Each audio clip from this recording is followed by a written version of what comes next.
Dans un recoin tranquille de Paris, là où le clapotis régulier du fleuve apaise les passants et où les péniches défilent lentement comme des souvenirs flottants, se trouve un petit restaurant sans prétention, niché au bord de la Seine. Ni grand, ni décoré avec faste, il respire pourtant une chaleur simple, une familiarité rare dans la ville du luxe. Les nappes sont en coton blanc usé, les chaises en bois grincent parfois, et les menus plastifiés portent les marques du temps. C'est là que travaille Claire, une jeune femme de 25 ans, fine, brune, aux yeux attentifs et à la voix douce, qui, depuis 3 ans, accueille les clients avec une politesse naturelle et un sourire sincère. Claire n'est pas née dans le confort. Élevée par sa mère, veuve depuis que Claire avait 7 ans, elle a grandi dans un petit appartement du 19e arrondissement, sans excès, mais sans plainte. Sa mère, femme de ménage dans différents bureaux de la ville, lui a enseigné la valeur du travail bien fait et la dignité dans les gestes simples. Les études de Claire n'ont jamais dépassé le lycée, faute de moyens, mais elle n'a jamais laissé son esprit se faner. Le soir, après le service, elle lisait des livres trouvés dans les marchés aux puces ou échangés dans les boîtes à livres du quartier. Sa passion secrète, l'anglais. Elle l'a appris seule, en écoutant des vidéos sur Internet, en recopiant des dialogues de films et en récitant à voix haute des passages de romans d'occasion, usés par les mains d'inconnus. Ses collègues la respectent, pas seulement pour sa gentillesse ou sa ponctualité, mais parce qu'elle semble voir plus loin. Claire ne parle pas beaucoup de ses rêves, mais chacun sait qu'elle n'est pas faite pour servir des cafés toute sa vie. Il y a dans son regard une lumière calme, une ambition discrète mais solide. Elle connaît les clients réguliers par leur prénom, se souvient de leurs préférences et devine souvent ce qu'ils vont commander avant même qu'ils ne parlent. Pour les touristes, elle est cette Parisienne idéale, polie, attentive et parfois même capable de donner des conseils sur les endroits à visiter, dans un anglais impeccable qui surprend toujours. Le restaurant n'est jamais plein, mais les habitués y trouvent un refuge. Certains viennent pour lire, d'autres pour bavarder ou simplement regarder le fleuve. La patronne, une femme ronde et pragmatique nommée Monique, apprécie Claire comme une fille. Elle lui confie souvent la caisse, les commandes importantes et même la formation des nouvelles recrues. Monique sait que Claire ne restera pas éternellement, mais elle espère secrètement que, d'une manière ou d'une autre, la jeune femme trouvera sa voie sans trop s'éloigner. Ce jour-là, un mardi matin d'automne, l'air était humide et le ciel chargé de nuages lourds. La pluie tombait doucement sur les pavés, créant une musique de fond presque apaisante. Claire était arrivée avant l'ouverture, comme toujours, les cheveux attachés en chignon et une écharpe nouée autour du cou. Elle avait allumé les lumières, vérifié les réserves et installé les premières tables. Les clients du matin commencèrent à arriver vers 8h30. Un vieil homme qui lisait Le Monde en trempant son croissant dans le café noir, une étudiante nerveuse préparant une présentation, un couple de retraités allemands qui s'amusaient à deviner les mots français. Tout semblait suivre le cours habituel. Claire prenait les commandes avec efficacité, discutait brièvement avec chacun, remplissait les verres d'eau, riait parfois doucement à une plaisanterie maladroite. Le service du matin s'annonçait calme, sans urgence ni incident. Et pourtant, une impression étrange persistait dans l'air, une tension subtile, comme si quelque chose d'imprévu allait bouleverser l'équilibre familier de ce petit monde. À 11h, alors que Claire essuyait le comptoir en attendant le premier client du déjeuner, elle aperçut une silhouette inhabituelle s'approcher de l'entrée. Un homme grand, droit, vêtu d'un costume sombre parfaitement ajusté, des chaussures brillantes comme des miroirs, et un manteau élégant porté négligemment sur l'épaule. Il portait une montre brillante et un sac en cuir souple qu'il posa avec soin près de l'entrée. Son visage fermé, presque sculptural, était encadré par des cheveux châtains tirés en arrière. Il regarda autour de lui, visiblement peu impressionné par le décor. Claire s'avança, instinctivement attentive. Elle n'avait jamais vu cet homme ici auparavant. Il semblait appartenir à un autre monde, à ses bureaux de verre du 8e arrondissement, à ces réunions où l'on parle en chiffres et où le temps se mesure en contrats. Pourtant, le voilà planté dans ce restaurant modeste au bord du fleuve, observant les lieux comme on examine un objet ancien sans grande valeur. « Bonjour, monsieur », dit-elle poliment. « Vous souhaitez déjeuner ?» L'homme répondit par un hochement de tête bref. Sa voix, lorsqu'il parla, avait un accent britannique prononcé. « Une table au fond, si possible. » Claire lui désigna une place près de la fenêtre, d'où l'on voyait la Seine glisser lentement. Il s'assit, sortit un téléphone de luxe de sa poche et commença à taper un message avec une rapidité agacée. Claire lui tendit la carte sans attendre de sourire en retour. Elle sentit immédiatement que cet homme ne se laisserait pas apprivoiser par la chaleur du lieu, mais elle ne s'en formalisa pas. Après tout, les jours comme celui-ci ne manquaient pas. Elle retourna au comptoir, jetant un coup d'œil discret. Quelque chose dans la posture de cet homme, dans son regard dur et distant, annonçait des complications. Mais Claire n'était pas du genre à reculer devant l'arrogance. Elle prit une profonde inspiration, ajusta son tablier et se prépara à prendre sa commande. La pluie s'était intensifiée en fin de matinée, martelant doucement les vitres du restaurant, comme une rumeur persistante. À l'intérieur, l'ambiance restait feutrée. Entre les cliquetis de couverts, les murmures polis et les allées et venues mesurées de Claire et de ses collègues. Le calme était presque monotone, régulier comme les battements d'un cœur tranquille. C'est dans ce cadre précis, presque figé, que l'irruption de Thomas Harrington trancha comme une lame froide dans du velours tiède. Il franchit la porte d'un pas assuré, secouant à peine les épaules malgré l'humidité qui imprégnait son manteau. À sa suite, un homme plus jeune, vêtu d'un costume également coûteux mais moins bien porté, peinait à suivre son rythme. Thomas jeta un regard circulaire à l'intérieur du restaurant et ce seul balayage visuel suffit à marquer sa désapprobation. Il y avait, dans la manière dont il fronça légèrement les sourcils, une sorte de mépris calme, comme si ce lieu n'était qu'un arrêt regrettable dans son itinéraire, une erreur à corriger vite. Claire, qui rangeait quelques verres derrière le comptoir, croisa son regard une fraction de seconde. Il n'y avait ni chaleur ni intérêt dans ses yeux, seulement une attente sèche, une commande tacite. Faites vite. Elle n'était pas du genre à juger hâtivement les clients. Elle en avait vu de toutes sortes, mais cet homme-là dégageait quelque chose de différent. Pas de la rudesse, pas seulement de l'arrogance. Une indifférence glaciale, comme s'il avait appris très tôt à ne plus voir ceux qui n'étaient pas utiles à ses ambitions. « Bonjour, messieurs », dit-elle en s'approchant. « Une table pour deux ?» Thomas ne prit pas la peine de répondre. Il se contenta de hocher la tête sans la regarder, puis désigna du menton une table près de la baie vitrée, la plus éloignée des autres clients. L'autre homme, visiblement un assistant ou associé subalterne, le suivit sans un mot. Claire les mena jusqu'à la table en silence, posant les cartes avec soin. « Je vous laisse quelques instants, dit-elle calmement. Mais Thomas leva la main presque immédiatement. « Nous n'avons pas quelques instants, nous commandons tout de suite. » Son français, bien que correct, avait un accent net et un ton autoritaire. Claire ne se laissa pas désarçonner. Elle hocha simplement la tête, carnet en main, attendant la suite. Il fit un geste bref vers son compagnon, comme pour lui dire de s'exécuter.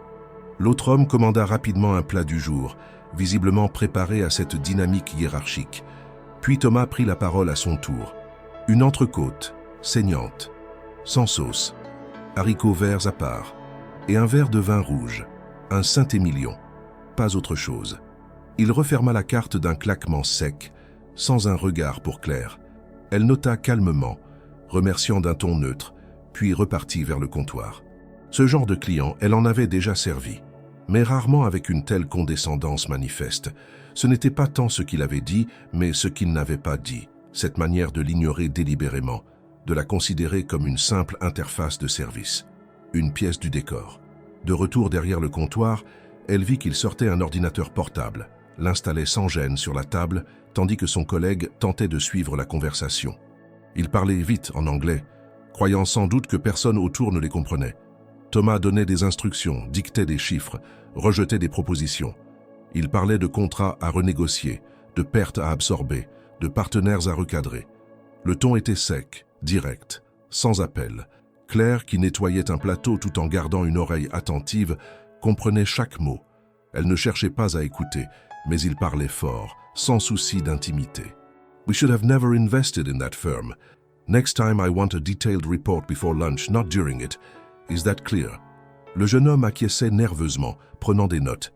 Claire ressentit un léger pincement de malaise, pas à cause du contenu de la conversation, mais de la brutalité froide avec laquelle elle était menée.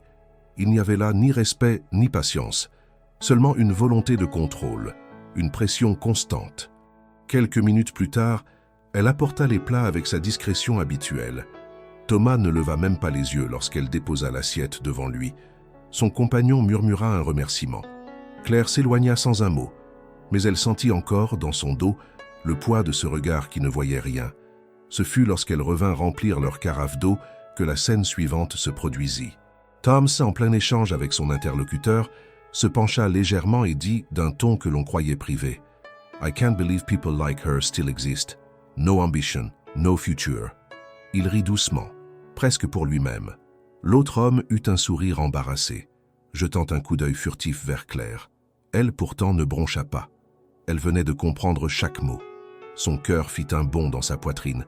Ses joues s'embrasèrent un instant, mais elle resta droite. Elle ne se retourna pas, ne montra aucun signe, mais dans son esprit, la phrase tournait en boucle. Elle entendait encore les mots, leur ton méprisant, leur certitude froide. Ce n'était pas la première fois qu'on lui lançait ce genre de jugement, mais jamais avec une telle assurance que personne ne comprendrait. Comme si son existence même n'avait pas de valeur, comme si son rôle ici n'était que le reflet d'un échec personnel. Il ne savait rien d'elle, ni de ses efforts, ni de ses choix, ni de son histoire. Et pourtant, en une phrase, il l'avait jugée entièrement, avec cette supériorité tranquille propre à ceux qui n'ont jamais eu besoin de se battre pour être respectés. Claire termina le service comme à son habitude. Mais quelque chose avait changé dans l'air. Le silence autour de cette table semblait plus pesant. L'odeur de la pluie mêlée au vin rouge n'était plus apaisante. Elle sentit une tension nouvelle monter en elle. Non pas de la colère, mais un feu ancien, familier, celui qui lui avait appris à se lever chaque jour sans attendre qu'on la remarque. Elle savait qu'il reviendrait à la charge. Ce genre d'homme ne s'arrête jamais à une seule pique. Et elle saurait être prête. Le repas avançait dans une ambiance faussement sereine. À la surface, tout semblait maîtrisé. Le vin coulait dans les verres, les fourchettes effleurèrent les assiettes dans un rythme lent, les voix restèrent basses. Pourtant, à la table du fond, là où Thomas et son collaborateur étaient installés, l'air s'était alourdi. Il ne s'agissait pas de la pluie ni de la chaleur humaine du service de midi, mais de cette tension feutrée que seuls les orgueilleux parviennent à instiller dans un lieu qui leur paraît inférieur. Thomas parlait encore, plus doucement, mais avec la même dureté. Claire s'approcha de la table à pas mesurés. Elle tenait son carnet ouvert, prête à noter un éventuel dessert ou un café. Son visage ne trahissait rien, ni émotion, ni agacement. Elle avait appris à se faire transparente quand nécessaire, à écouter sans paraître attentive, à exister dans les marges de l'espace qu'elle servait. Mais cette fois, elle savait qu'elle ne se contenterait pas d'effacer ce qu'elle venait d'entendre. Elle se tenait à distance raisonnable, et pourtant suffisamment proche pour capter chaque mot échangé. Thomas releva à peine les yeux vers elle. Il poursuivait la conversation avec un ton détaché, presque moqueur. Il se pencha vers son interlocuteur, et comme pour clore une réflexion sur le personnel ou sur le lieu, Claire n'en sut jamais exactement le contexte, il lança en anglais, sans se soucier du volume de sa voix. « It is honestly depressing. I can't believe people like her still exist. I mean, no ambition, no future. » Il eut un sourire en coin et lâcha un ricanement bref, sûr de lui. Son collègue esquissa un rire gêné, sans rien ajouter. Thomas, quant à lui, reposa son verre avec une lenteur satisfaite, persuadé d'avoir livré une évidence partagée. Il ne la regarda même pas. À ses yeux, Claire n'était qu'un décor, une main utile, un nom de moins. Quelqu'un de trop petit pour comprendre ou réagir. Mais Claire avait tout compris. Chaque mot, chaque nuance. Elle avait entendu des commentaires dans sa vie, des critiques, des jugements silencieux. Mais cette fois, le mépris était articulé, net, formel. Il n'était pas seulement pensé, il était dit, avec une assurance brutale. Il ne s'attendait pas à être compris, et c'était là toute la cruauté du geste. Ce n'était pas une insulte prononcée sous le coup de la colère. C'était un verdict, une sentence tranquille, rendue dans une langue qu'il croyait étrangère à tous ici. Elle sentit un nœud se former dans sa gorge. Pas de colère encore, mais une sorte de brûlure dans la poitrine, un mélange de honte imposée et de fierté blessée. Elle regarda fixement son carnet pendant quelques secondes, comme si elle devait se rappeler pourquoi elle était venue. Puis, d'un geste automatique, elle referma le petit calepin et dit simplement, d'un ton parfaitement neutre, « Rien d'autre, messieurs ?» Le jeune homme secoua la tête. Thomas ne répondit pas. Il consultait son téléphone avec cette distraction hautaine, propre aux hommes de pouvoir. Claire se retourna et repartit vers le comptoir, ses pas toujours aussi mesurés. Mais à l'intérieur, quelque chose bouillonnait. Le feu n'était pas visible, mais il se nourrissait de chaque mot qu'elle avait entendu, de chaque ricanement étouffé, de chaque silence complice.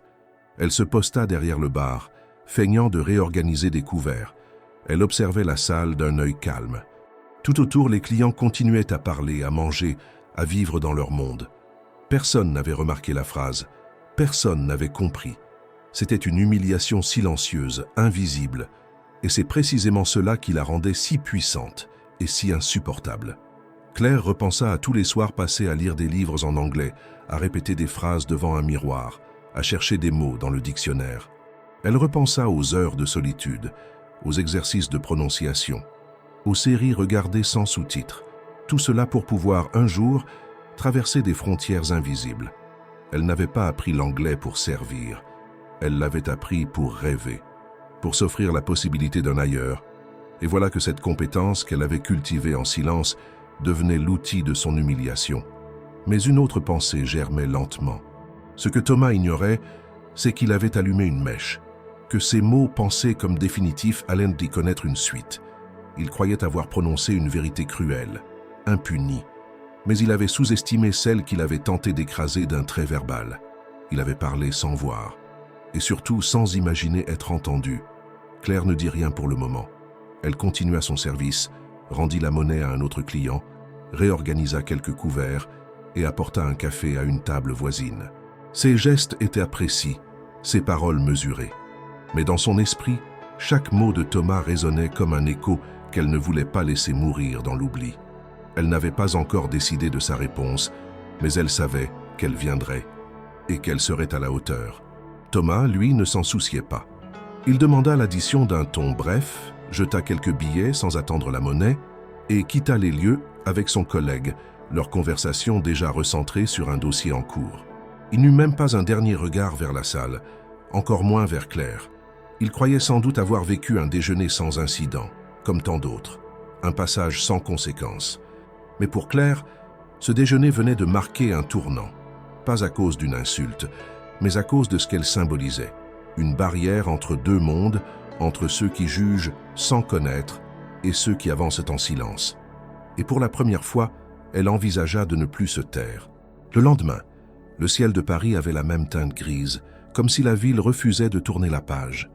La pluie s'était arrêtée, mais l'humidité persistait dans l'air, rendant les trottoirs glissants et les humeurs incertaines. Au restaurant, la routine reprit son cours. Les tables furent dressées, le café préparé, les premiers clients servis sans incident. Claire, comme à son habitude, se montra attentive, professionnelle, présente mais discrète. Pourtant, derrière ces gestes méthodiques, une tension latente couvait. Elle n'avait pas raconté l'épisode de la veille à ses collègues, ni les mots que Thomas Harrington avait prononcés, ni le mépris dont il avait fait preuve. Elle n'avait besoin ni de pitié, ni de colère étrangère. Elle voulait digérer seule l'affront, décider seule de ce qu'elle en ferait. Aux alentours de midi, le rythme du service s'intensifia.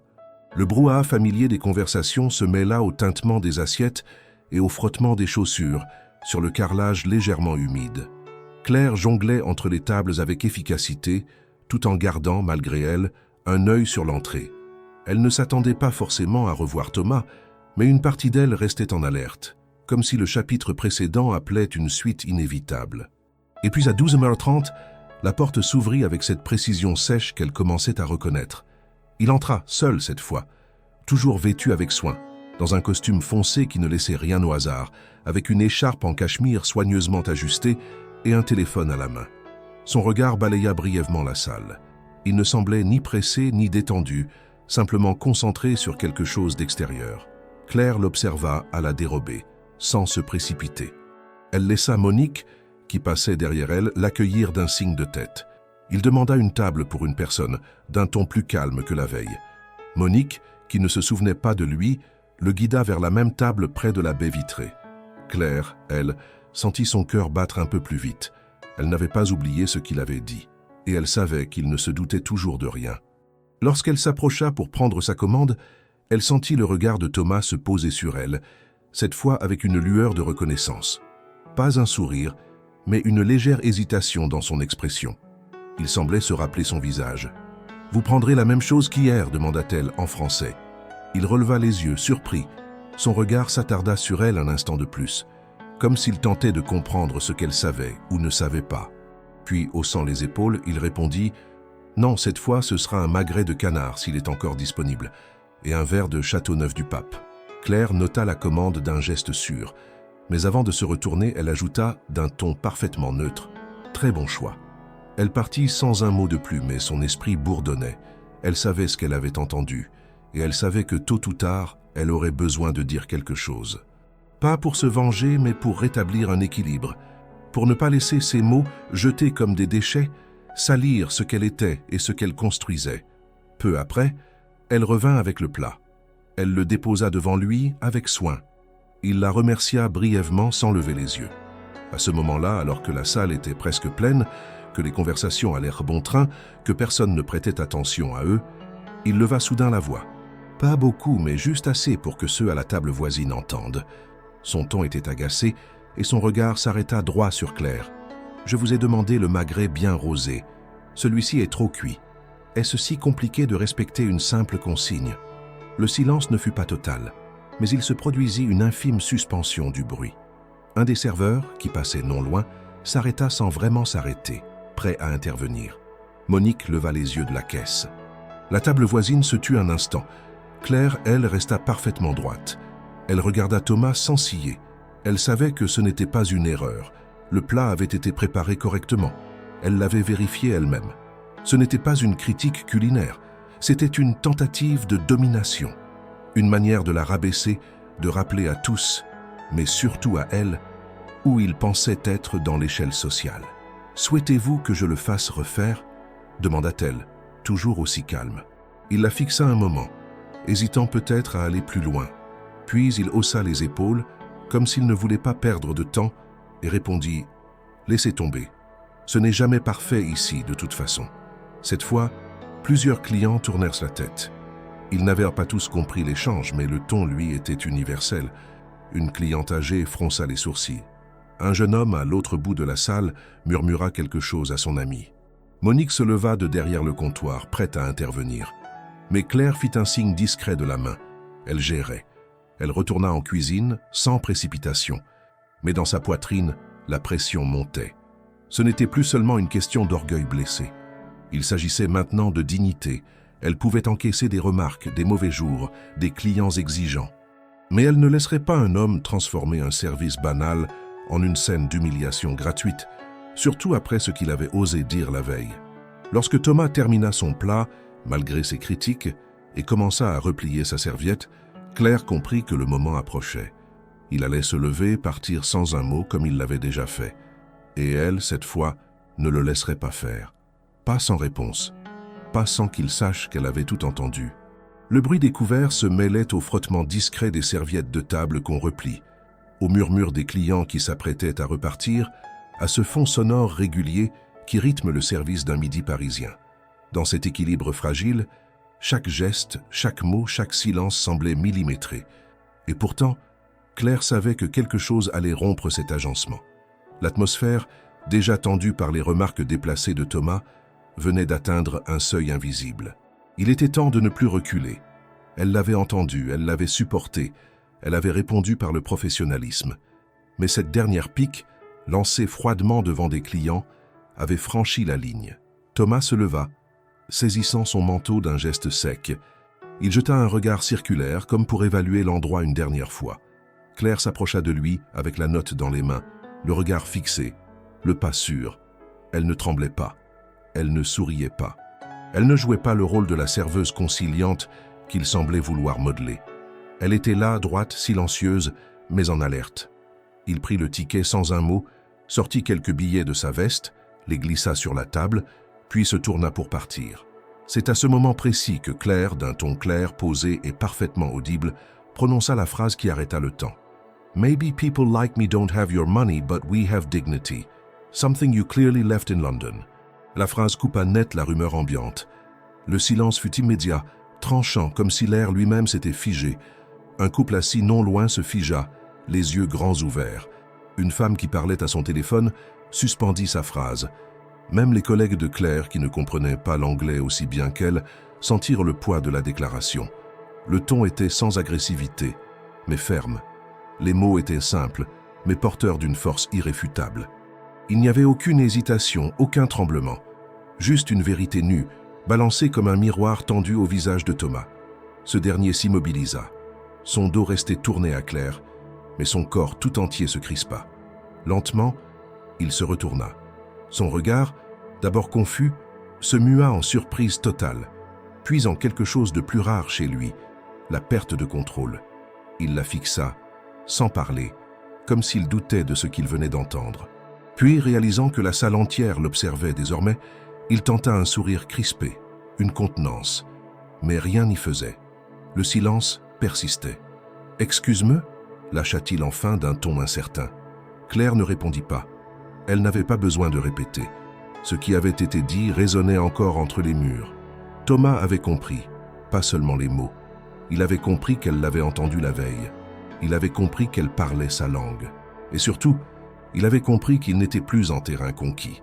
Il se tenait là dans ce restaurant qu'il avait méprisé, devant une jeune femme qu'il avait rabaissée. Et soudain, il n'avait plus le contrôle. Un léger mouvement à droite fit écho à ce moment suspendu.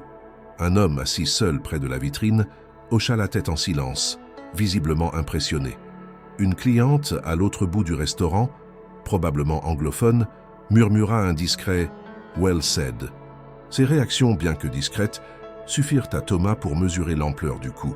Il venait de perdre la face. Pas dans une salle de réunion, pas dans un article de presse économique. Ici, dans un lieu qu'il n'aurait jamais cru être un théâtre de confrontation. Il tenta de réajuster sa veste, mais son geste trahit son trouble. Il n'était pas habitué à ce genre de défaite. Il ouvrit la bouche, sans savoir quoi dire, puis la referma. Finalement, sans un mot de plus, il se détourna et se dirigea vers la sortie, le pas soudain moins assuré. Le tintement de la clochette au-dessus de la porte sembla marquer la fin d'un acte. La porte se referma lentement derrière lui, et un souffle presque collectif traversa la pièce. Claire, elle, resta immobile quelques secondes, puis, comme si rien ne s'était passé, elle ramassa l'argent sur la table, vérifia rapidement la somme et retourna derrière le comptoir. Ses collègues la fixaient, certains bouche bée, d'autres simplement stupéfaits. Monique s'approcha d'elle, hésitante. « Claire, tu lui as répondu en anglais ?» Claire hocha simplement la tête. Elle n'ajouta rien. Il n'y avait rien à expliquer. Les mots avaient parlé pour elle. Monique posa une main légère sur son épaule, puis retourna à son poste sans commentaire. Le service reprit lentement, comme si chacun tentait de redonner au lieu son rythme normal. Mais quelque chose avait changé.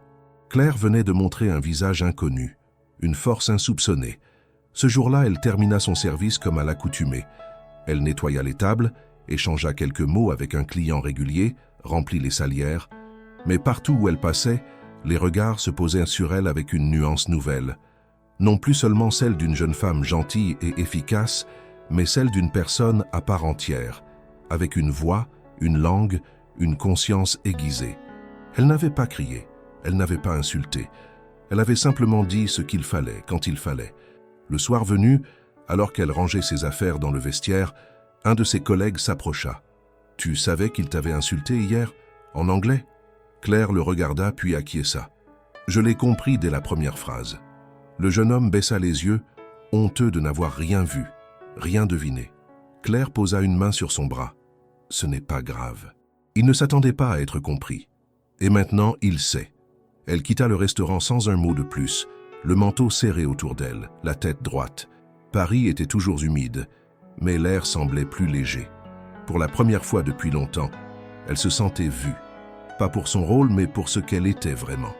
Après cette phrase tranchante qui avait fait tomber le silence sur le restaurant, le climat avait radicalement changé.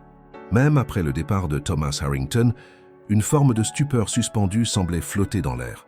Les clients reprenaient peu à peu leur conversation, mais avec cette retenue qui suit les instants intenses, comme si chacun craignait que le moindre mot ne réveille la tension encore palpable. Les regards vers Claire se faisaient discrets, mais lourds d'une admiration muette, teintés d'un étonnement profond. Peu d'entre eux s'étaient attendus à ce qu'une simple serveuse réponde ainsi à un homme visiblement puissant, bien habillé, issu d'un tout autre monde. Claire, elle, ne cherchait ni reconnaissance ni applaudissements. Une fois que Thomas avait franchi la porte, elle avait repris son rôle comme si de rien n'était, effaçant la scène par une maîtrise calme, presque mécanique. Elle débarrassait les tables, prenait de nouvelles commandes, nettoyait les verres. Son corps fonctionnait avec une précision rodée par des années de service. Mais à l'intérieur, son esprit n'était pas aussi calme. Elle revivait la scène en boucle, non pas pour se flatter, mais pour en analyser chaque détail. Elle n'avait pas prévu cette réaction, ni cette phrase. Elle avait simplement agi, répondu à une injustice flagrante avec les armes qu'elle avait forgées seule. En cuisine, les discussions avaient éclaté à voix basse. Certains collègues, qui n'avaient pas tout compris de l'échange en anglais, cherchaient à en savoir plus. Les versions se croisaient, les suppositions aussi.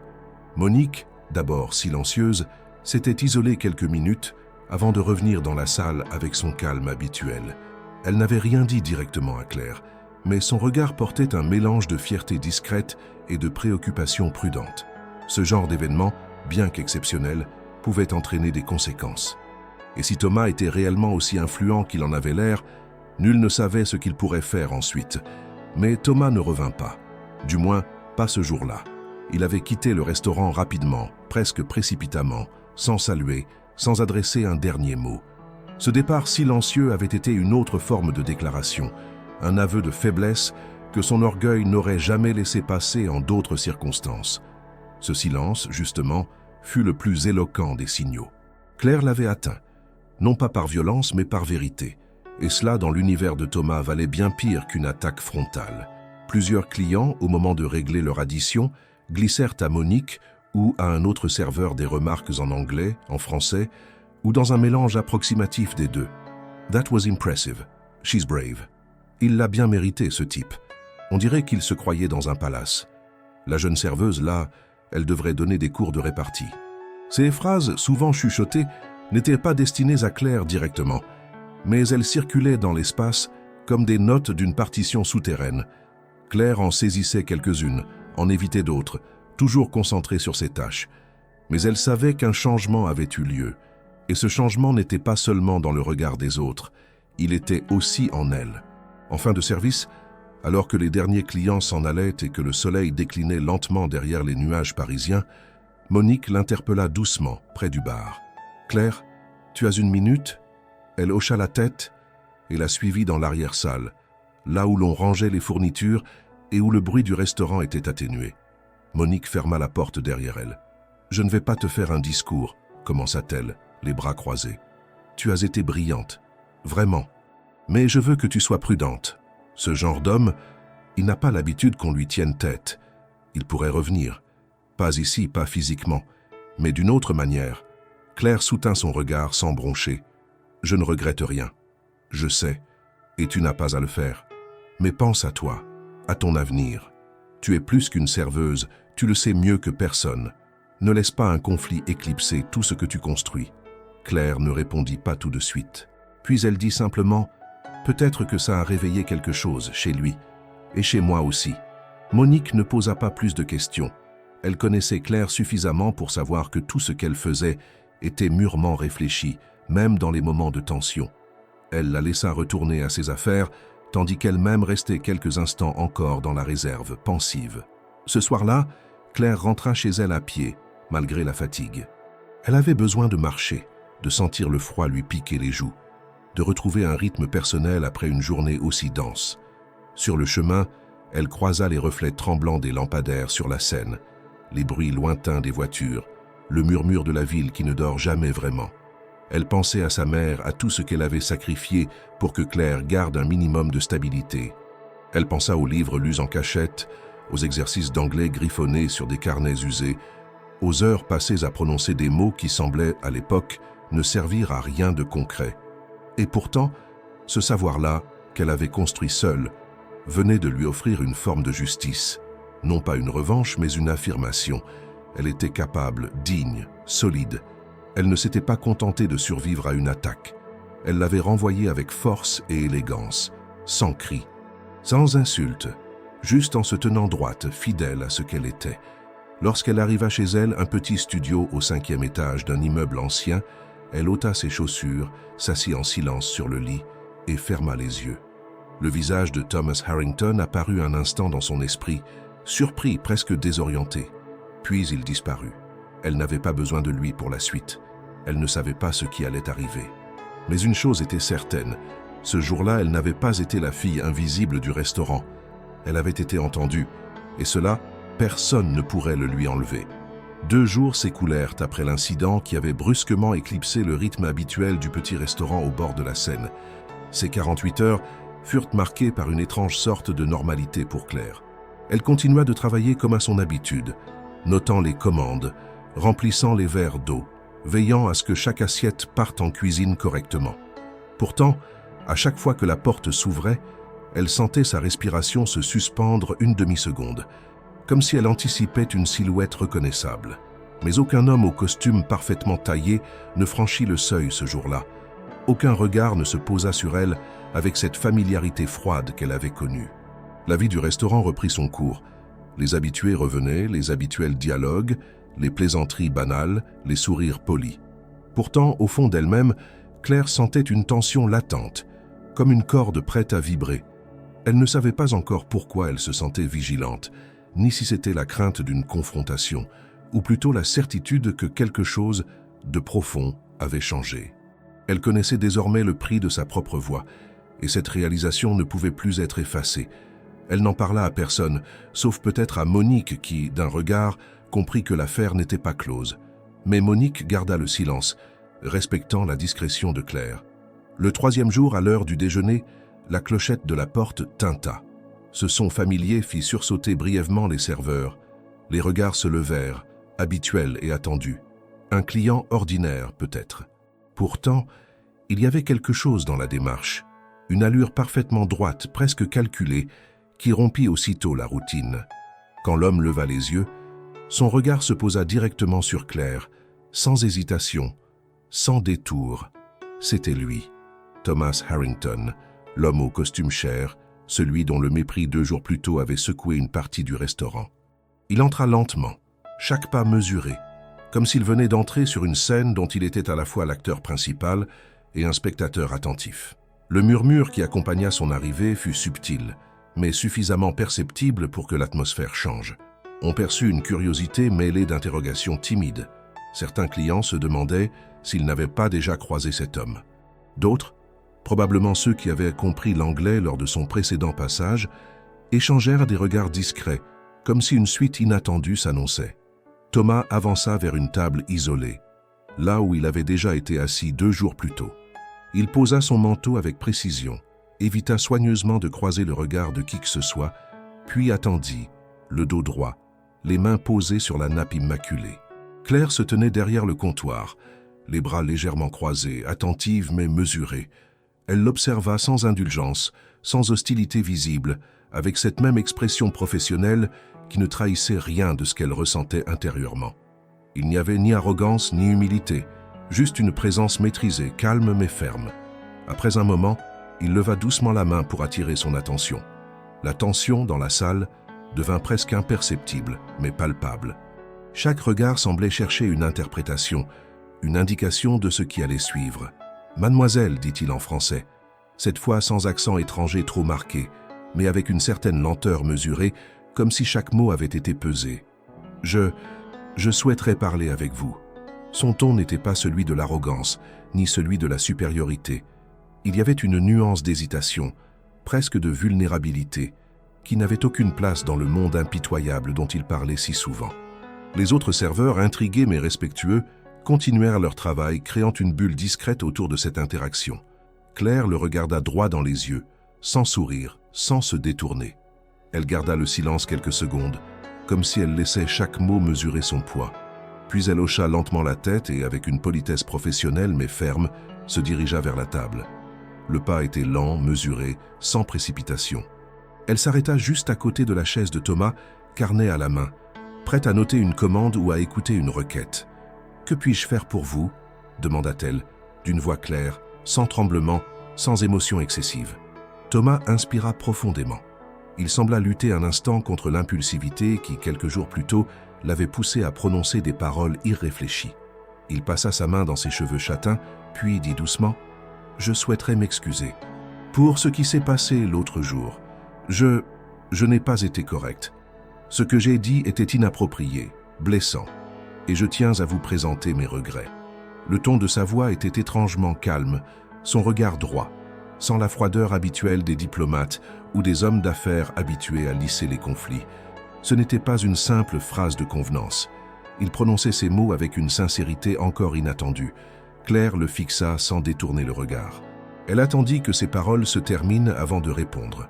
Son expression resta neutre, mais pas fermée. « Vos mots ont été blessants », dit-elle simplement, sans agressivité. « Je ne demande pas que vous retiriez ce que vous avez pensé. Je demande seulement qu'à l'avenir, vous preniez conscience que chaque personne ici mérite d'être traitée avec respect, peu importe son rôle ou sa place dans la vie. » Thomas inclina légèrement la tête, comme pour accepter la gravité de ses paroles. Il ne répondit rien immédiatement, mais ses yeux trahissaient une forme d'attention nouvelle, plus attentive, plus humble.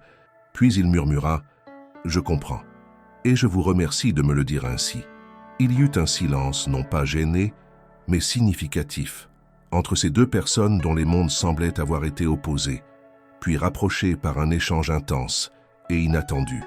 Les murmures autour se taisaient peu à peu, comme si personne ne voulait perturber ce moment délicat, presque solennel. Finalement, Thomas fit un geste presque imperceptible, invitant Claire à s'asseoir à la table avec lui.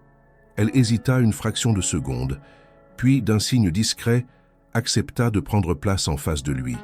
Ce geste simple, mais chargé de sens, marqua un tournant dans l'histoire qui venait de se dérouler ici. Les deux individus, si différents, se trouvèrent maintenant à une table, engagés dans une conversation qui promettait d'être plus qu'une simple excuse polie. Ce déjeuner, qui avait commencé comme une confrontation banale entre deux mondes opposés, s'ouvrait désormais sur une perspective nouvelle, inattendue, dont l'issue restait encore à écrire. Les regards autour, moins tendus maintenant, reflétaient une curiosité silencieuse, un intérêt soudain pour la suite d'une histoire qui dépassait largement le cadre du simple service d'un plat ou de la tenue immaculée d'un restaurant au bord du fleuve.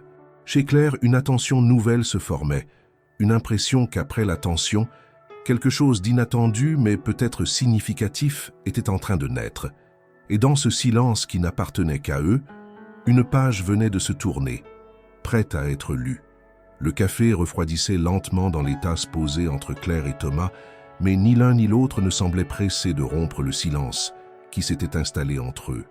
La salle, bien que toujours active, semblait s'être éloignée d'eux comme un décor devenu flou, comme si cet instant n'appartenait qu'à eux deux. Claire, adossée légèrement à sa chaise, observait Thomas avec prudence. Son regard n'était ni dur ni méfiant, mais il restait vigilant. Elle ne savait pas encore ce que cet homme, dont l'arrogance avait marqué son entrée dans sa vie, cherchait désormais. Pourtant, elle ne ressentait plus de menace. Ce qu'elle percevait maintenant, c'était une sorte de trouble chez lui, un déséquilibre discret dans une mécanique jusqu'alors parfaitement huilée. Thomas, quant à lui, n'évitait pas son regard. Il soutenait l'échange avec une intensité presque inhabituelle, comme s'il cherchait à convaincre sans brusquer, à exposer une pensée qu'il n'avait pas l'habitude de partager. Après un moment, il rompit enfin le silence, posant ses coudes sur la table, les mains croisées devant lui. « Vous devez vous demander pourquoi je suis revenu, dit-il, et pourquoi j'ai insisté pour vous parler. » Claire ne répondit pas tout de suite. Elle se contenta d'incliner légèrement la tête, l'invitant à continuer. Elle n'était pas là pour le guider, mais elle était prête à écouter. « La vérité, poursuivit-il, c'est que j'ai rarement été remis à ma place de cette manière. Ce que vous avez dit, ce que vous avez fait, m'a forcé à réfléchir. Je me suis entendu à travers vos mots, et je n'ai pas aimé ce que j'ai entendu. Ce n'était pas une simple erreur, c'était un miroir. » Claire haussa légèrement les sourcils. Elle s'attendait à des excuses, à une justification peut-être, mais pas à cette forme de lucidité. « Vous savez, reprit Thomas, je travaille dans un domaine où l'on évalue les potentiels. Je recrute, je repère les talents, je les accompagne, je les place dans les structures où ils pourront prospérer. L'éducation, la formation, le mentorat, c'est mon cœur de métier. Et pourtant, je suis passé à côté de vous. Non, pire, je vous ai méprisé. Simplement parce que vous portiez un tablier, parce que vous étiez dans un rôle que j'ai jugé inférieur. » Il marqua une pause, cherchant ses mots avec soin. Claire, toujours immobile, le laissait dérouler son propos, le regard rivé sur lui, attentive à la moindre nuance. « J'ai passé 2 jours à y penser, avoua-t-il. Et j'ai compris que je voulais faire quelque chose. Non pas pour me racheter, mais parce que ce serait juste. Vous avez une intelligence évidente, une maîtrise de l'anglais impressionnante, une force tranquille que beaucoup envieraient. Ce n'est pas à moi de décider de ce que vous devriez faire de votre vie, mais...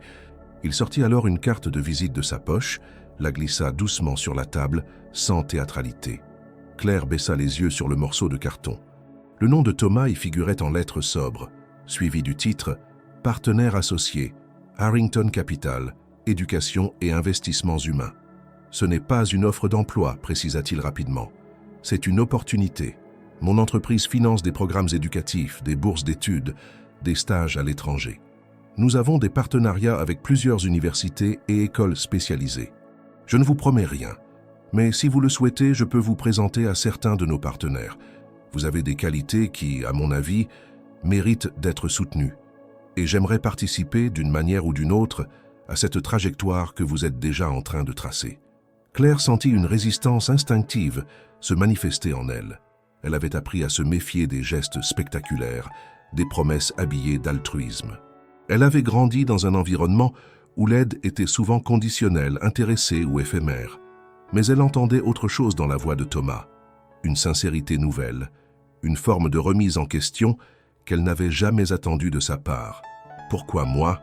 demanda-t-elle enfin. « Pourquoi cette offre maintenant ?» Il sourit, sans ironie. « Parce que j'ai passé ma vie à croire que je pouvais tout acheter. Et vous m'avez montré en quelques mots que certaines choses ont une valeur que je ne peux pas estimer, seulement respecter. Vous m'avez appris une leçon, et je ne veux pas qu'elle reste une simple anecdote. Je veux qu'elle ait une suite. » Claire prit la carte, la retourna entre ses doigts, pensant à tout ce que cette proposition impliquait. Elle ne dit pas oui, elle ne dit pas non non plus. Elle savait qu'elle aurait besoin de réfléchir, de consulter sa mère peut-être, de peser le pour et le contre. Mais quelque chose s'était déjà ouvert en elle, une porte qu'elle n'avait jamais pensé pouvoir franchir. « Et si je disais oui ?» demanda-t-elle. « Alors je ferai en sorte que vous ayez les moyens de faire vos choix, pas de décider à votre place, pas de tracer la route pour vous, juste de vous permettre d'envisager d'autres chemins. Des chemins qui ne partent pas toujours du bord du fleuve. » Un léger silence suivit. Puis Claire, avec un calme mesuré, reposa la carte sur la table. « Je vais y réfléchir. » Thomas hocha la tête, respectueux. « Prenez tout le temps nécessaire. Je ne suis pas pressé. » Il se leva ensuite sans geste brusque, remit son manteau et, avant de partir, se tourna une dernière fois vers elle. « Peu importe votre décision, merci de m'avoir écouté. Et merci de m'avoir remis à ma place. » Puis il sortit sans regarder en arrière. Cette fois, son départ ne fut pas une fuite, mais un acte sobre, presque humble. Claire resta assise un moment, seule à la table, son regard perdu dans le vide. Elle tenait toujours la carte entre ses doigts, comme si ce petit rectangle de papier contenait plus que des coordonnées. C'était peut-être le début d'autre chose, pas une chance offerte, une possibilité méritée, une voie nouvelle qu'elle seule déciderait d'emprunter, ou non. Le lendemain, Claire se leva plus tôt que d'habitude. Elle n'avait pas beaucoup dormi. Toute la nuit, les paroles de Thomas tournaient dans sa tête, se mélangeant à des souvenirs anciens qu'elle pensait avoir enterrés. Les soirs d'hiver où elle étudiait l'anglais en murmurant, les cahiers tachés d'encre, les fiches cartonnées remplies de vocabulaire qu'elle cachait sous son lit. Elle se rappelait les moqueries d'anciens camarades, l'indifférence des professeurs, et surtout le regard de sa mère qui, chaque fois qu'elle la voyait étudier, semblait contenir à la fois de la fierté et une forme de crainte muette, celle de voir sa fille rêver plus haut que ce que la vie semblait permettre. Cette journée-là, Claire ne travailla pas. Monique, après avoir appris les circonstances, lui avait proposé spontanément de prendre un jour pour réfléchir. Elle accepta. Pas pour fuir, mais pour créer un espace entre ce qu'elle était en train de vivre et la routine à laquelle elle était habituée. Elle avait pris la carte de Thomas, l'avait posée sur sa table de chevet et s'était promis de ne rien précipiter. Mais à midi, après avoir relu pour la 10e fois le nom imprimé avec sobriété, elle décida de lui envoyer un message, court et direct. « Je suis disponible cet après-midi, si vous voulez vraiment parler. » La réponse fut immédiate. Une adresse près de la place Vendôme, un café discret à l'abri des rues touristiques. Claire s'y rendit à pied, traversant les boulevards, avec une sensation étrange, comme si elle franchissait une frontière invisible. Lorsqu'elle arriva, Thomas l'attendait déjà, assis en terrasse malgré le froid, protégé par un grand parasol chauffant. Il s'était levé dès qu'il l'avait vue, lui avait proposé de s'asseoir puis avait commandé 2 thés, sans même lui demander ce qu'elle voulait. Elle aurait pu s'en offusquer, mais cette fois, c'était une maladresse sincère, presque touchante. « Merci d'être venu, dit-il en s'installant à nouveau. « Je ne savais pas si vous accepteriez. »« Je suis venu pour comprendre, » répondit-elle. « Pas pour vous flatter. » Il sourit légèrement, acceptant sans broncher. « C'est une bonne raison. » Un silence confortable s'installa, puis Thomas reprit, cette fois avec une voix plus grave, plus lente. « J'ai grandi à Manchester dans un quartier ouvrier.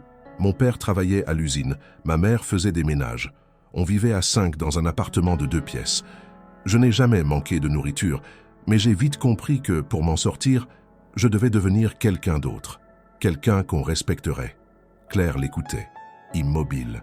Ce qu'elle entendait ne ressemblait en rien à l'image qu'elle s'était construite de lui. Cet homme sûr de lui, hautain, sûr de sa supériorité. Derrière cette façade, il y avait eu une autre vie, une existence faite de contraintes, de manques, de silence. « J'étais bon à l'école, poursuivit-il. Trop bon. Les autres me méprisaient, se moquaient. J'ai appris à me taire, à cacher mes notes. Et puis j'ai eu une bourse. J'ai quitté ma ville. Oxford m'a accueilli comme un trophée, mais je ne m'y suis jamais senti chez moi. Alors j'ai changé de ton, de vêtements, de vocabulaire. J'ai inventé un personnage, celui que vous avez vu l'autre jour. » Claire baissa les yeux, pensive. Elle comprenait mieux maintenant. Cette arrogance n'était pas née d'un privilège héréditaire, mais d'une lutte constante contre l'humiliation, une défense contre le sentiment d'infériorité. « Et vous avez fini par croire à ce personnage, » murmura-t-elle. « Exactement. Il m'a ouvert des portes, il m'a protégé, mais il m'a aussi isolé. J'ai perdu des amis, des gens que j'aimais, des liens qui manqueraient dans une forme de réalité. Et plus je réussissais, plus je m'éloignais de ce que j'étais au départ, jusqu'à oublier pourquoi j'avais commencé. Et moi, demanda-t-elle calmement, où est-ce que je rentre dans cette histoire ? Thomas soutint son regard avec une intensité nouvelle. Vous êtes arrivé comme une cassure. En un instant, vous avez détruit l'illusion que j'étais devenu intouchable. Vous n'avez pas crié, vous ne m'avez pas insulté.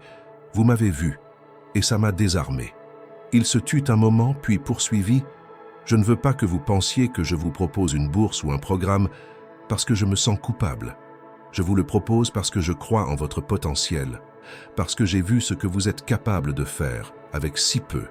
Et je me demande ce que vous pourriez accomplir si vous aviez enfin les moyens de vos ambitions. Claire sentit une émotion étrange monter en elle. Ce n'était ni de la reconnaissance, ni de la gratitude. C'était une forme de soulagement mêlé de lucidité. Elle comprenait maintenant que Thomas n'était pas seulement un homme à rééduquer.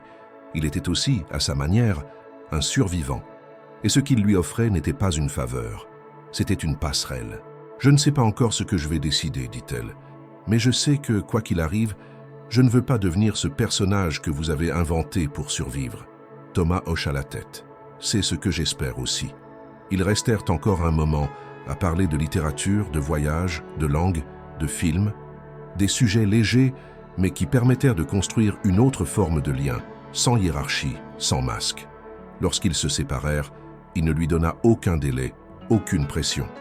Il se contenta de lui dire « Quelle que soit votre décision, je ne vous oublierai pas. » Et Claire, en repartant, sentit qu'elle venait de franchir un autre cap, non pas parce qu'un homme riche l'avait reconnue, mais parce qu'elle avait enfin compris d'où venait sa propre force. Et qu'aucune proposition, si belle soit-elle, ne pourrait définir sa valeur. Seule, elle en avait le droit. Les semaines qui suivirent furent marquées par une activité intense, mais silencieuse. Claire, fidèle à sa méthode, ne partagea avec presque personne les détails de ce qui se préparait. Elle continua à travailler au restaurant, ponctuelle, efficace, toujours aussi discrète. Mais à l'arrière de son esprit, une nouvelle réalité prenait forme. Thomas, comme promis, avait activé ses réseaux. 2 semaines après leur dernier échange, Claire reçut un courriel officiel d'un institut de formation basé à Londres, spécialisé dans la linguistique et les technologies éducatives. Un contact direct de Thomas l'invitait à une série d'entretiens, en ligne d'abord, puis en personne. Il ne s'agissait pas d'une promesse de bourse, mais d'un véritable processus de sélection.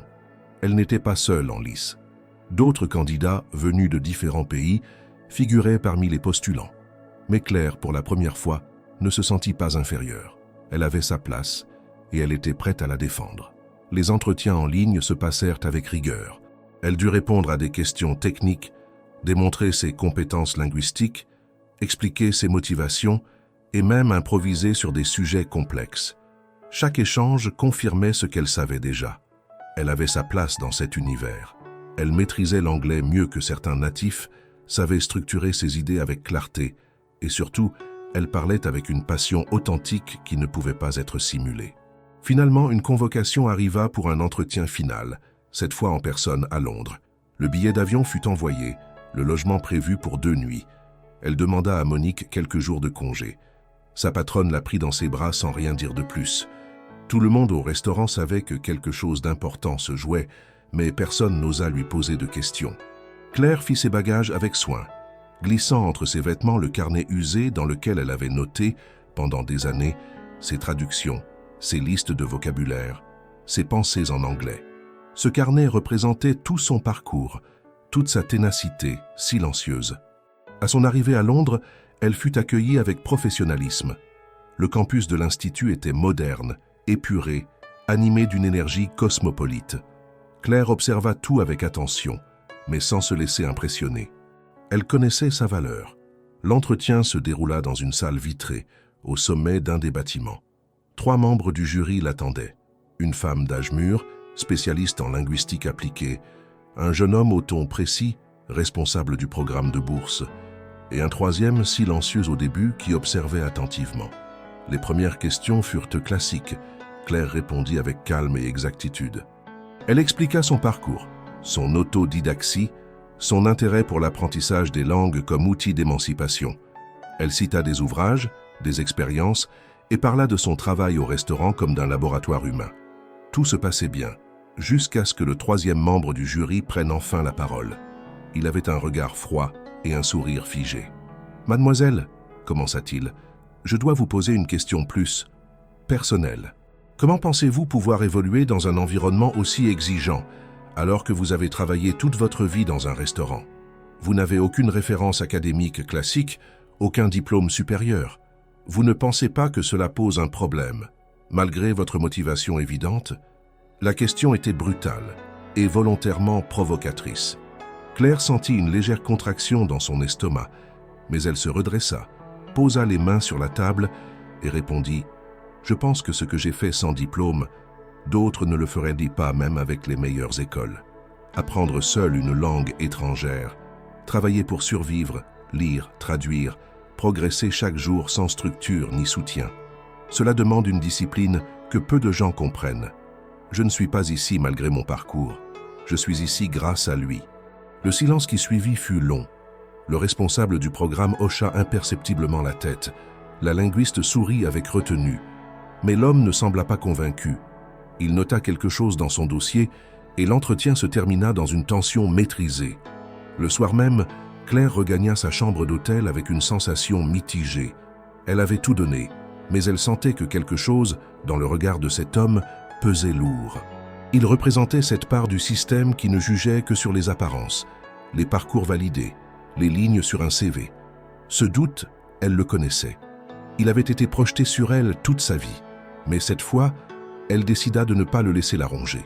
Le lendemain, alors qu'elle attendait à l'aéroport pour rentrer à Paris, elle reçut un appel inattendu. Thomas. Il parlait vite, d'une voix tendue. Claire, je viens d'apprendre ce qui s'est passé. Je connais l'un des membres du jury. Celui qui vous a interrogé sur votre légitimité. Il a, disons, une vision étroite, et je suis furieux qu'il ait osé remettre en question ce que vous avez construit. Je m'y attendais, répondit-elle calmement.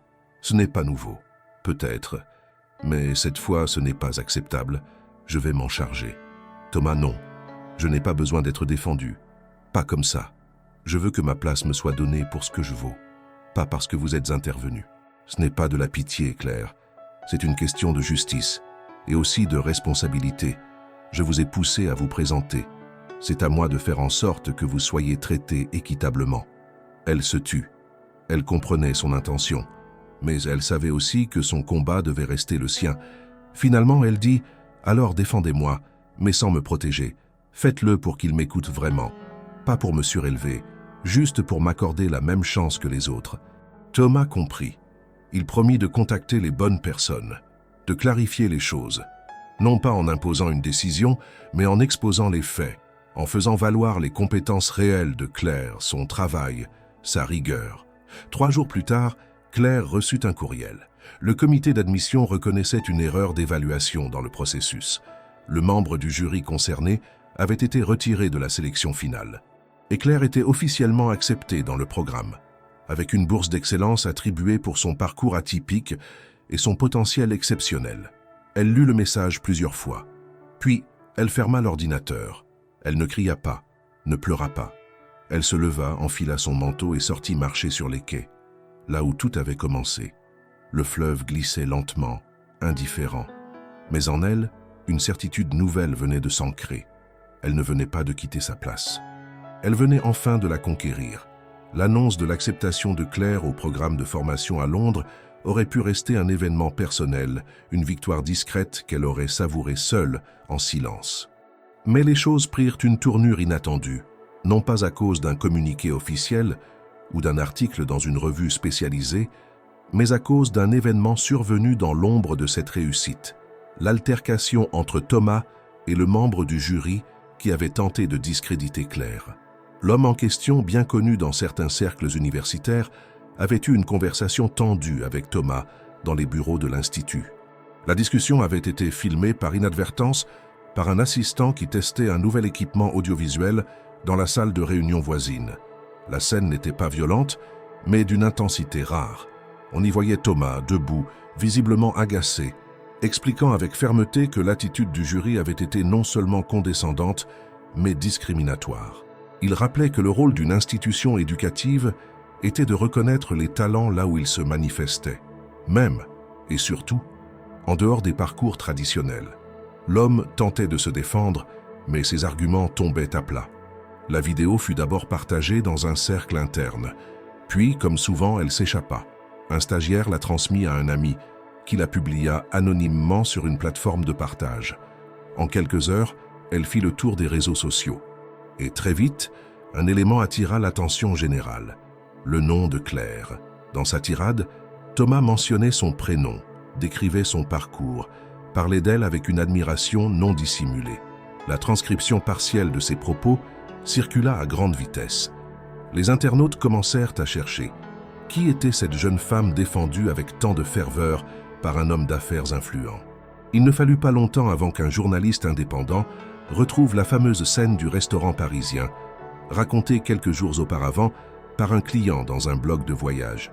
Ce billet, qui avait passé inaperçu jusque-là, décrivait avec précision l'affrontement verbal entre une serveuse française et un homme en costume lors d'un déjeuner tendu. L'auteur, témoin direct, parlait de l'élégance de la gifle verbale et de la dignité silencieuse d'une jeune femme qui avait su, en quelques mots, renverser une situation injuste. La connexion fut rapidement faite.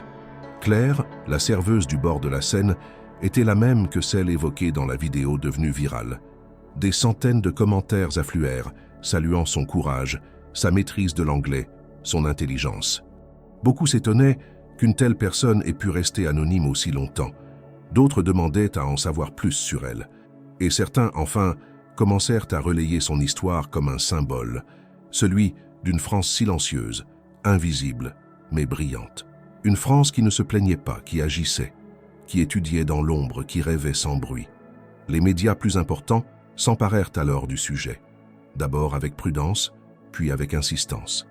Le journal Le Monde publia un portrait sobre de Claire, accompagné d'une interview où elle racontait son apprentissage solitaire, son travail dans le restaurant et sa vision de l'éducation. Elle refusait les termes comme « miracle » ou « exception ». Elle parlait de travail, de persévérance, de discipline. Elle ne se présentait jamais en victime. Et c'est précisément cela qui força le respect. Des chaînes de télévision demandèrent des entretiens, que Claire refusa poliment. Elle ne voulait pas devenir une célébrité accidentelle. Elle voulait rester concentrée sur sa formation. Mais chaque jour, de nouveaux courriels arrivaient dans sa boîte. Des étudiants lui écrivaient pour lui dire qu'elle leur avait redonné espoir. Des professeurs proposèrent de l'accompagner dans ses recherches. Des associations demandèrent son avis sur des projets éducatifs. Le plus étonnant fut sans doute l'attention que lui portèrent plusieurs institutions étrangères. Des universités canadiennes, des centres de recherche en Allemagne, des fondations culturelles au Japon. Toutes saluaient sa trajectoire. Certaines lui proposaient même des partenariats ou des échanges futurs. Et alors que tout semblait l'orienter vers une carrière internationale, Claire restait en retrait, observant ce tourbillon avec une lucidité froide. Elle en parla avec Thomas, un soir, lors d'un appel en visio. Il était, lui aussi, surpris de l'ampleur de la réaction publique. Mais il l'encouragea à garder le cap. « Tu sais, lui dit-il, tu viens de changer de statut. Avant, tu devais prouver ta valeur. Maintenant, ce sont les autres qui veulent s'en approcher. Et toi, tu penses que tout ça est justifié? Oui, parce que tu ne l'as pas cherché, parce que tu ne t'es pas mise en scène, tu es resté fidèle à toi-même. Et ça, les gens le sentent. » Claire remercia, mais resta prudente. Elle ne voulait pas que la viralité d'un moment efface la réalité de ses efforts. Elle savait combien les engouements étaient fugaces. Et surtout, elle refusait que son identité soit réduite à un exemple inspirant. Elle voulait avancer, concrètement, construire, transmettre, pas briller pour satisfaire les attentes de ceux qui l'observaient. Au restaurant, la nouvelle fit évidemment le tour de l'équipe. Certains clients commencèrent à venir uniquement pour la voir. D'autres demandaient à la prendre en photo, ce qu'elle refusait systématiquement. Monique installa un panneau discret à l'entrée. « Nous vous remercions de respecter la tranquillité de notre personnel. » Claire continua à servir, à nettoyer, à sourire, jusqu'au jour où elle annonça à Monique qu'elle allait arrêter. Pas pour fuir, mais pour se consacrer pleinement à ce qu'elle construisait. Monique, les larmes aux yeux, lui offrit un tablier neuf avec ses initiales brodées à la main. Un symbole, un rappel, que même si elle partait loin, elle resterait toujours un peu la jeune femme du bord de la Seine, celle qui avait fait taire un millionnaire d'un seul mot et qui, sans le vouloir, avait réveillé toute une société. Tout semblait indiquer que Claire allait partir. Les portes qui s'ouvraient devant elle, les propositions de programmes à l'étranger, les fondations prêtes à financer ses études, les médias qui continuaient à faire de son nom un emblème de la méritocratie, tout la poussait vers l'extérieur. Quitter Paris, quitter le bord du fleuve, quitter sa vie modeste pour rejoindre une trajectoire que beaucoup qualifieraient d'inévitable. Mais elle, justement, commença à se méfier de cette logique qu'on voulait lui imposer comme une évidence. Plus les sollicitations se multipliaient, plus elle ressentait un besoin urgent de silence, de recul, d'ancrage. Elle avait été invisible pendant des années et en quelques semaines, elle était devenue le symbole d'un combat qu'elle n'avait jamais formulé ainsi. On la citait, on l'interprétait, on construisait autour de son nom des narrations qui la dépassaient. Claire n'était pas contre le fait d'inspirer les autres. Elle comprenait les faits de son histoire. Mais ce qu'elle refusait, c'était de devenir une image sans substance, une projection façonnée par les attentes collectives. Elle voulait rester fidèle à elle-même, à ses méthodes, à sa lenteur, à sa rigueur artisanale. Les grandes écoles, les grandes scènes, les institutions de prestige, rien de tout cela ne l'attirait réellement si cela signifiait trahir le sens profond de son parcours. C'est donc, dans cette réflexion, qu'elle prit une décision inattendue. Elle appela Thomas un dimanche matin. Il était à Berlin pour une conférence, mais il prit l'appel immédiatement. Elle parla d'un ton calme, posé, mais ferme. « J'ai pris ma décision. Je vais rester en France. Je ne partirai pas à Londres, ni ailleurs. Pas maintenant. » Un silence suivit, mais Thomas ne sembla pas surpris. Il l'écouta sans l'interrompre. « Tu es sûr ?» demanda-t-il simplement. « Oui. Je veux utiliser cette attention pour construire quelque chose ici. Là où j'ai appris, là où j'ai grandi, là où j'ai été ignoré pendant si longtemps. Si je pars, je deviens un exemple isolé. Si je reste, je peux créer un chemin pour d'autres. » Thomas inspira lentement. « Et tu sais déjà ce que tu veux faire ? » ?»« Oui. Je veux créer un programme pour aider des jeunes comme moi, qui n'ont pas eu accès aux écoles, mais qui ont la volonté. Je veux leur apprendre des langues, gratuitement, avec des outils accessibles. Je veux qu'ils n'aient pas besoin d'attendre une bourse ou un miracle pour rêver plus loin. » Elle avait pensé à tout. Elle avait rencontré une association locale, discuté avec des enseignants, évalué des locaux disponibles dans un quartier périphérique. Elle savait qu'elle aurait besoin de soutien, mais aussi qu'elle voulait garder le contrôle du projet. Ne pas dépendre d'un mécène, ne pas transformer son initiative en vitrine pour investisseurs. Elle voulait quelque chose de vrai, de durable, de proche des réalités qu'elle connaissait. Thomas ne chercha pas à la convaincre de changer d'avis. Il proposa immédiatement son aide financière, mais sous ses conditions à elle, pas de retour médiatique, pas de nom affiché. Juste un soutien discret et constant. Il lui demanda un plan, un budget, un calendrier. Elle envoya tout cela dans la semaine. Le ton de leurs échanges était devenu plus égal, plus complice aussi. Thomas comprenait désormais qu'il ne s'agissait pas d'une revanche sociale. Il s'agissait d'une réponse. Claire n'avait pas besoin d'échapper à son passé. Elle voulait l'honorer. Le projet prit forme rapidement. Le lieu choisi était un ancien centre culturel désaffecté, situé non loin du périphérique parisien, dans une zone souvent délaissée par les politiques publiques. Claire le rénova avec l'aide de bénévoles, de professeurs retraités, d'étudiants engagés. Elle lança un appel à dons de livres, à contributions numériques, à partenariats pédagogiques. Tout se fit à une échelle modeste, mais avec une énergie constante. Elle créa une structure associative, rédigea les statuts, déposa les documents officiels. Elle refusa les caméras, les invitations aux plateaux télévisés, les articles sensationnalistes. Elle ne voulait pas que son initiative soit diluée dans l'émotion. Elle voulait qu'on respecte le travail. Lors de l'inauguration, elle invita ses anciens collègues du restaurant. Monique fut présente, fière, émue, touchant les murs encore frais de peinture comme s'ils portaient des traces de Claire enfant. Les premiers ateliers commencèrent la semaine suivante. Les jeunes venèrent de tous horizons. Lycéens décrocheurs, travailleurs précaires, mères célibataires, migrants. Chacun avec son histoire. Claire animait les cours elle-même, souvent en soirée après avoir géré l'administration de la journée. Elle ne comptait pas ses heures. Elle n'en parlait à personne, mais elle dormait parfois sur un vieux matelas installé dans une salle arrière, les nuits où le dernier train était passé. Ce que Claire bâtissait n'était pas un centre prestigieux, c'était un espace de passage, un lieu où l'on apprenait à se voir autrement, à rêver dans une langue étrangère pour mieux se réapproprier la sienne. Elle utilisait des extraits de romans, des films, des podcasts. Elle mélangeait les accents, les références, les expériences. Elle ne voulait pas former des experts. Elle voulait former des personnes capables de se projeter. Thomas, fidèle à sa promesse, visitait parfois les lieux en toute discrétion. Il assistait à un cours, s'asseyait au fond d'une salle, écoutait les échanges, les hésitations, les progrès. Il ne disait rien, mais à chaque fois, en sortant, il appelait Claire. « Ce que tu fais là, c'est plus grand que tout ce qu'on aurait pu imaginer. »« C'est modeste, » répondait-elle. « Non, c'est juste. » Le projet gagna peu à peu en reconnaissance. Pas dans les grandes sphères, mais dans le tissu local, dans les écoles voisines, dans les réseaux d'enseignants, dans les familles. Les gens venaient, proposaient leur aide, apportaient des dictionnaires, des ordinateurs, du temps. Claire refusait les structures qui diluaient la mission dans les bilans comptables. Elle ne voulait pas d'expansion à tout prix. Elle voulait de la constance. Sa décision de rester en France fut analysée, commentée, parfois critiquée. Certains la disaient frileuse, d'autres visionnaire. Elle n'y prêtait pas attention. Elle avançait, lentement, solidement, à contre-courant du spectaculaire. Elle avait compris que son histoire n'avait jamais été faite pour être exportée.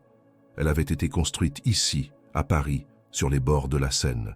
Et c'était ici, désormais, qu'elle voulait semer, pour que d'autres, un jour, puissent te pousser là où, hier encore, on ne les voyait pas. Les années passèrent, et Claire n'était plus une figure émergente, ni un phénomène médiatique oublié. Elle était devenue une présence stable dans le paysage éducatif local, une actrice discrète mais déterminée d'un changement réel.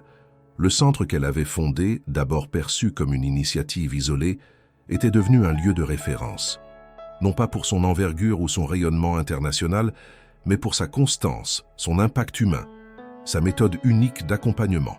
Installé dans un ancien entrepôt rénové avec soin, le centre accueillait chaque semaine des dizaines de jeunes, de femmes, d'hommes en reconversion, tous porteurs d'un même besoin: apprendre, comprendre, évoluer, reprendre confiance.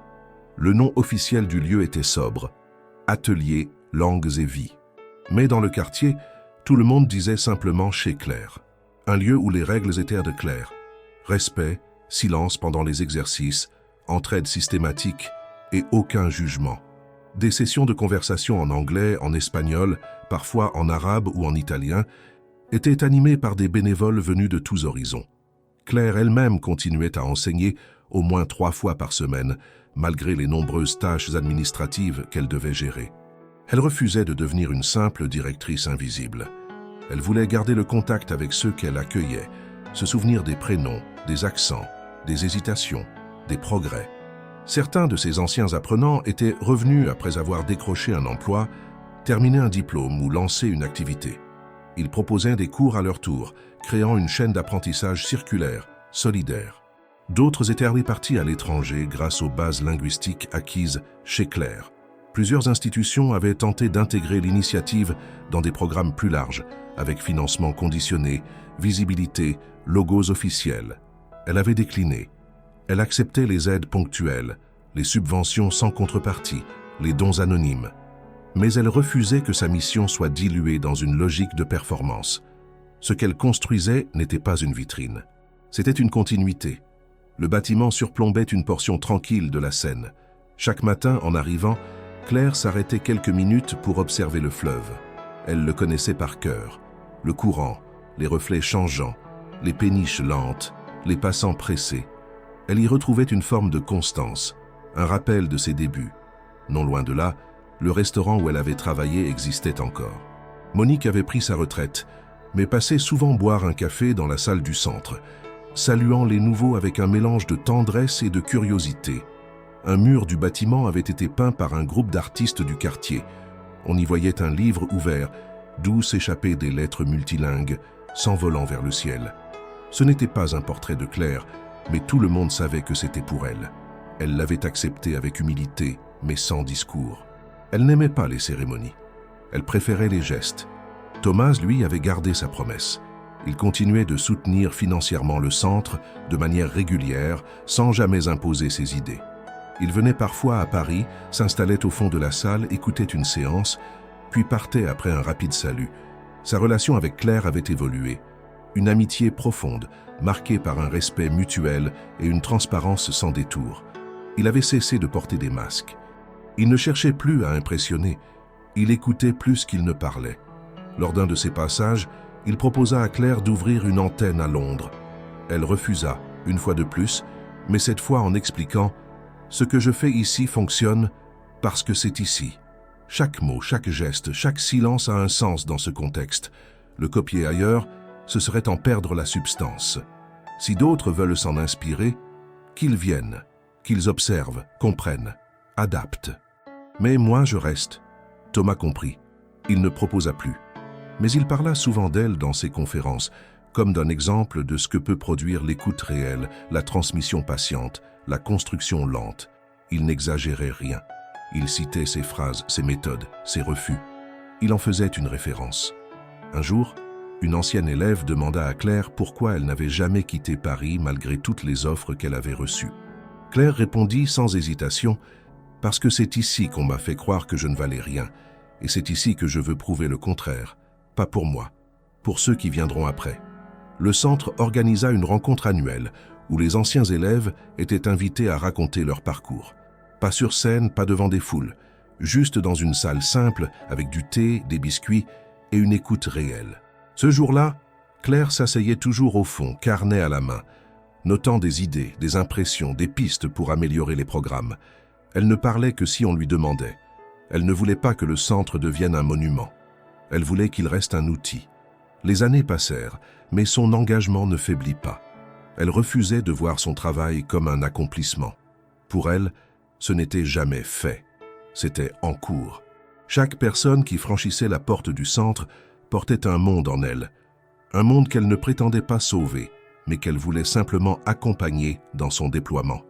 Un soir d'hiver, alors qu'elle fermait les volets du bâtiment, Claire observa la scène, calme, presque noire sous le ciel lourd. Elle pensa à son premier jour de travail au restaurant, à Thomas, aux mots qu'il avait dits, à ceux qu'elle avait rendus. Elle pensa à sa mère, aux livres qu'elle avait volés dans les marchés, aux heures passées à répéter en silence. Elle pensa, surtout, à tout ce qu'elle n'aurait jamais pu prévoir, et à tout ce qu'elle avait, malgré tout, construit. Elle éteignit la lumière, verrouilla la porte et descendit lentement les marches. Le fleuve continuait de couler, imperturbable. Mais dans ce quartier, à cet instant précis, il portait une histoire, la sienne. Celle d'un combat sans cri, d'une dignité sans drapeau, d'un projet sans éclat artificiel. Un nouveau chapitre commençait, non pas ailleurs, mais là même où tout avait commencé, sur la rive silencieuse de la Seine.